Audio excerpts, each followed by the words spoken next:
Good morning, good afternoon, and good evening, everybody. Thank you for tuning to another Super Tees video. And the War Within pre-patch has just released, and the actual expansion is somewhere around just a month away. And they've been making some major changes to the game, groundbreaking, that I've covered in previous videos that I'll have linked at the end of this one. And in today's video, we're going to get some insight possibly into those changes, the reasoning, some understanding, and figure out what exactly is going on. Mr. GM has done an interview here with Peter Hodge and George Valieve. I will have it linked in the description down below if you would like to watch the entire thing, as there's quite a few topics discussed in this video. I wanted to just go over some of them that stood out to me. So for example, the hero talents are going to be a new system implemented, and if you played Legion, you'll remember the artifact weapon and the introduction quest lines that were steeped in lore, and they had all of these cool moments, and they were really awesome. And I feel like the hero talents were a big moment here for the War Within to try and do something like that. So he's asked them basically that question: is there going to be an introduction or tutorial for hero talents? And I'm curious to see what their response is. So I've got a couple on this. So I guess the first one is, like, I played beta quite a lot, and I've leveled a bunch of characters and things like that. As of right now on the beta, when you hit 71, there's just no real, I guess, introduction to the system. I guess in a sense, it's just kind of pops up. It's like, oh, you've got hero talents now. Are there any plans currently to introduce any sort of in-game tutorial or explanation on the system? No, not for launch, no. We're all pretty happy with it being sort of a system on top of existing talents. So, like you mentioned, you hit 71, you get a pop-up saying your hero talents are available, and then you can put your points in as you level from 71 to 80. So, nothing in-game planned quite yet. It's just more of a extension of the current talent trees. Yeah, I guess it's not overly complicated compared to talents, I suppose. Okay, that was a quick and short answer. There is not going to be some sort of story or lore-based introduction to the hero talent trees. They're just going to pop up, and suddenly you are going to be a rider of the apocalypse almost immediately. So for me personally, I would have liked to have seen something there. Maybe give a skip to it on alts. If you make two death knights, you don't need to do it twice to unlock it, but likely that would have taken a lot more development time as well. Another question is, are there going to be major changes to hero talents in the future? And I think this is a big one because people are really worried about whether or not their specs are going to be viable. And right now, some hero talent trees and specs not being in the best position, what's going to be going on with that? And they answer that question here in this next little segment. So could we see any changes and iterations to hero talents as we continue through the War Within? We saw obviously the new Evoker spec come in during Dragonflight. That might be a bit of an outlier, but obviously, is there a chance of any kind of major changes like that potentially in the future? I mean, certainly a lot of things are on the table. Right now we're focused on making these as great as they can be for launch, but following that, hero talents are going to be just as big a part of your class and spec identity as, your spec and class are. Much like Dragonflight, we did a lot of iteration on the talent trees. We did a lot of redesigns as well. I think the first one was Ret in 1007. So in the case of hero talents, things like iteration, tweaking, and even redesigning in some cases, all that's on the table. Starting from launch, these are treated as part of your character, so we can expect frequent adjustments following launch. Both via our normal tuning hotfixes and for our larger content patches.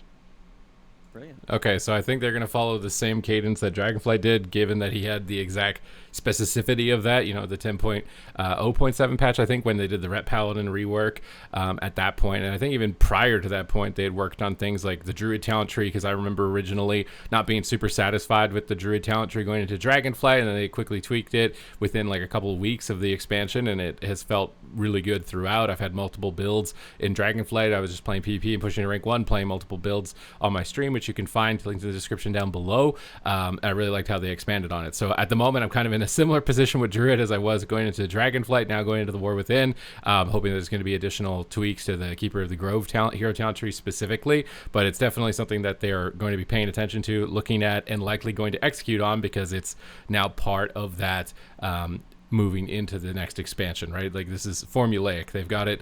This patch is this rework. This patch is these things we're going to address. So if you're concerned about your class potentially looking kind of lackluster right now, I don't think you're going to need to be concerned for, very long, at least. But this next question, how important is feedback? Because this is something that likely you will want to provide if you feel that way about your spec moving forward.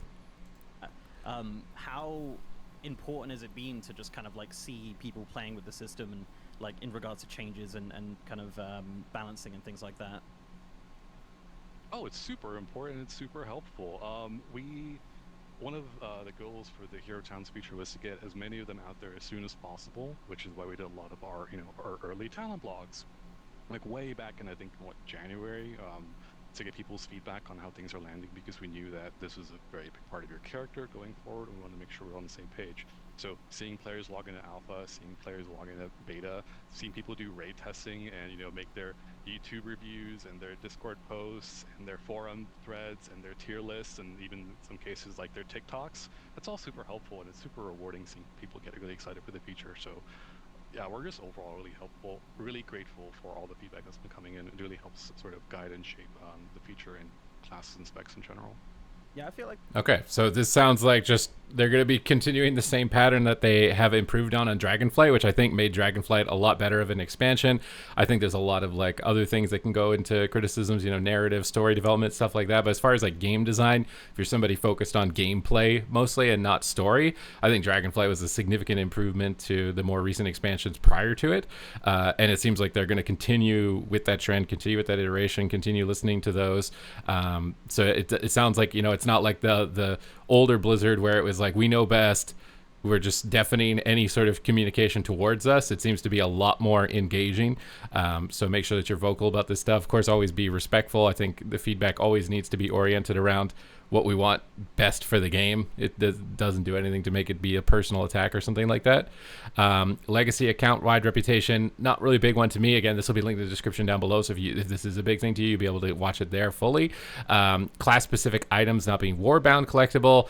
Again, not a really big collector. Challenges when balancing classes, and do delves affect balancing? This is likely the biggest part of the video for me, because we have a huge bloat of defense and self-healing, and it has been given as an explanation that is for solo content, something like delves. So as a mage, you need to be able to sustain yourself. If you're going to be able to do solo content, you need healing and defenses in order for that to work.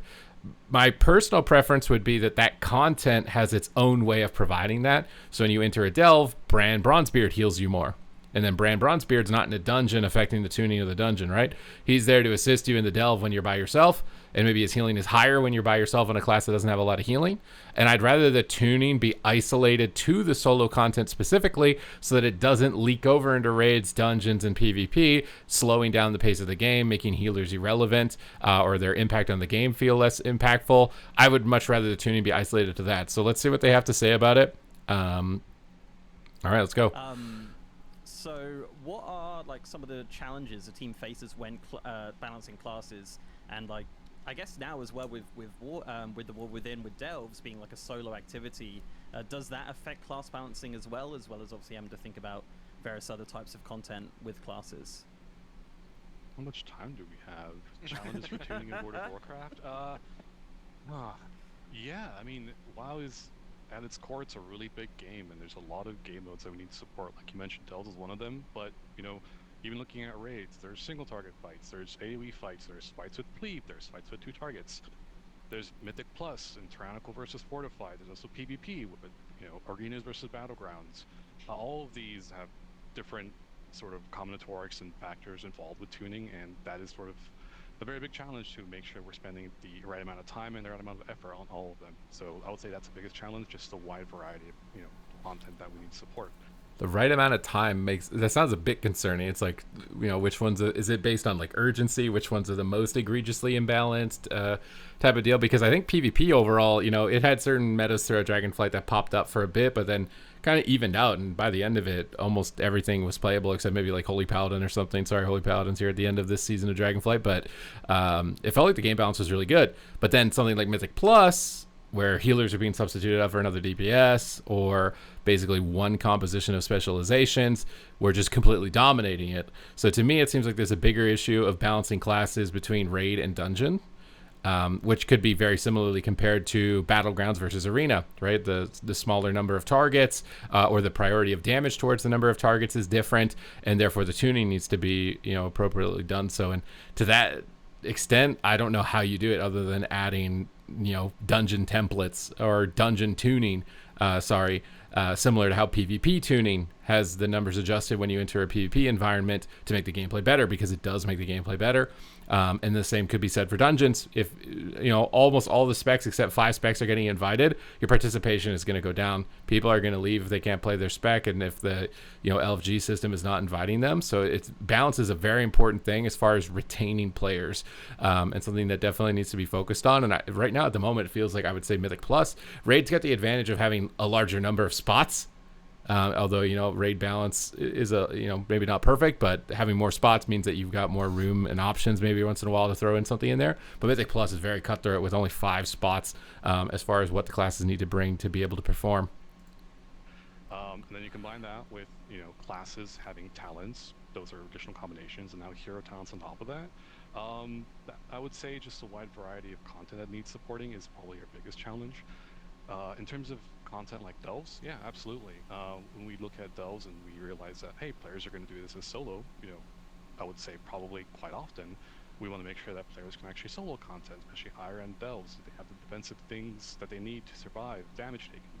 Things of that nature are definitely top of mind for us. I will say, with hero talents, it is additional layer, but there are a few things that we're doing to make it a little bit easier on our end to make sure things are balanced. So for example, with hero talents, you're getting everything for the most part. There are going to be choice nodes that you pick, one or the other. But since you're getting everything, we as developers know that, all right, this is a Sun Fury Fire Mage. They're going to have X, Y, and Z talent for the most part.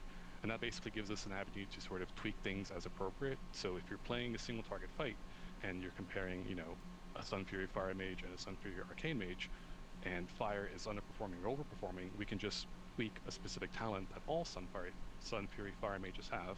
Should pick an easier to say hero talent tree spec combination. But we could tweak that, knowing that it's going to affect everyone, while also not upsetting the balance of Sun Fury Arcane Mages. That's also, good. One of our design goals is to make sure that all hero talents have built-in defensives and built-in movement speeds, or movement utility affecting talents. So that's another thing that we can sort of rely on, making sure that we're not spreading defensives too wide or too thin in some cases. And I guess lastly, the thing is, since these are shared between 2 specs, so if, let's say, Stormbringer Enhancement Shaman is underperforming or overperforming, but Stormbringer Elemental is just fine, we could tweak Stormbringer specifically for enhancement to tune down a little bit. And on top of all that, if we need to adjust for PvP specifically, we can mult them up or down as well. So we're giving ourselves quite a few sort of tools to sort of handle tuning for hero talents, and we feel pretty good about them. Okay, that's good news. That sounds very similar to how it has been going. So a bit concerned that the balancing around the solo play, like I said, is going to lead to defensive bloat, and then those classes with the most defensives are going to end up being the most valuable, obviously doing the most damage in things like Mythic Plus. To me, the best solution would either to be focused on delves and solo content, having other ways to provide those DPS specs the ability to heal, maybe temporary items when they enter those environments like potions that they can use, as opposed to affecting the baseline class that then needs to function in the rest of the game as a possible solution. And I think dungeon specific tuning is almost something that might need to be on the table for negotiation, but almost none of that was really discussed here. It sounds like it's going to probably be more of the same as far as tuning is concerned, which looked great for PvP and Dragonflight. I can't speak so much so to raiding, but Mythic Plus, paying attention to the tournaments that were going on, it looked a little bit slim as far as like the amount of specs, although it's almost always been the case for Mythic Plus, and it could just be the matter of the fact that there's 30 plus specs and there's only room for 5, and how closely can you get them, because there's always going to be a best, right? Much like there must always be a Lich King, there is always going to be a meta spec, but I think it could get closer than it is, at least at the moment. So some concern here. They go in to ask questions about Drakthir and classes. Not super interested in this until we actually get to see what exactly classes are coming through. XP wide changes as well, not super interested. Personal loot, not super interested. Raid skips warbound wise, super not. This is like transmog farming stuff. If you're interested in it, again, the video will be linked down below, but for me personally, not really the biggest one for me. Now, cadence of items and spell changes is definitely one, because this affects the balance. It affects how the game feels to you, right? How often are you going to get invited to a group if they're not frequently tuning you? So let's see what they have to say about this. So I guess over the last couple months with Remix and Plunderstorm and Dragonfly and everything like that, we've seen a ton of frequent changes to items and abilities and things like that. I'm gonna assume the answer is yes though, but can we expect that kind of similar cadence of changes and iterations in the War Within? I can't really speak too much for the goals of features like Remix and Thunderstorm. It's a bit outside my purview, but Yep. right now we're sort of approaching War Within in similar ways that we approach Dragonflight, with a lot of Okay. sort of very frequent tuning passes, especially early on. We do tend to sort of, slow our cadence later on in the season, and that's for the most part intentionally. While the beginning of the season is pretty fresh, we can sort of feel like we can get away with a lot of more frequent updates. But as the season sort of hits middle point, the tail end, and people have goals they want to do for that season, whether it's Mythic Plus goals or PvP goals, we try to not upset the balance via tuning too much, since we know that's going to impact what players' goals are for that season. So, for the most part, yes. I would say it would be pretty analogous to Dragonflight. We really like what we did for Dragonflight, and we plan on doing that going forward. So yeah, for the most part, I think you can expect similar tuning goals as we did for Dragonflight, with more quick. Okay, so I mean that sounds about the same there. As far as I was expecting, is that Dragonflight went well as far as the balancing and the tuning. I think the biggest one for me is story and narrative, as far as like grabbing me and pulling me in and not breaking my immersion. I'm really curious to see where they take Xal'atath as a character. I feel like this is a very interesting villain, more compared to more recent ones specifically, and bringing in really hardcore lore characters steeped in the original Warcraft lore as far as story is concerned. But this seems to be much more based around kind of like quality of life improvements on this interview for your account and kind of balance tuning. They've got some questions here. Hero talents in the futures expansions, and what are their plans with them? Now, my understanding is that hero talents are going to be evergreen. They're going to be on the class permanently. But they're also going to be something that they are changing and tuning frequently. So let's see what they say for this, if it's changed from that answer, but I kind of feel like it hasn't. I guess another one on hero talents. So with hero talents being evergreen now, what is the kind of design philosophy behind the design regarding like future expansions and future patches? Is it more like balancing numbers, or more like changing and not fun, like not sorry, is it more like balancing numbers long term and not the function and like design and feel? Like kind of what could we expect going forward with hero talents? It's a lot of both, honestly. Like I mentioned previously, they're here to stay. They're not going anywhere. Yeah, they're it's going to the be part of same. your class and spec identity going forward. So if we need to update or iterate or even redesign specific hero talents, that's certainly on the table. We plan on supporting them following launch in the same capacity that we support things like classes and specs entirely. How classes and how specs feel is at its core really important to us, and hero talents are a really big part of that. So we're not just going to sort of ship them and not make updates towards them. So I would say, yeah, there's certainly updates and iteration and even potential redesigns on the table. It's all going to depend on how things land and sort of what the next few months for us. Excellent. I guess we're kind of wrapping up now, so I'll ask you a personal question. What's your favorite hero talent? Peter? Yeah. Oh, yeah. It's harder for George to answer. No, for me, so I main a Guardian Druid, and mostly sort of do dungeon content. But I think out of all of the classes that I do play, I'm really, really looking forward to jumping into Frostfire for my Frost Mage. Same. It just speaks to me. Same, actually. Really looking forward to getting to grips with I it. love all the living bomb spawns. I love the frozen ore. I love Frostfire Bolt. I swear, like Sun Fury Mage took a lot of that. But I agree. Actually, Frostfire is a sleeper, super fun looking build right now for Mage.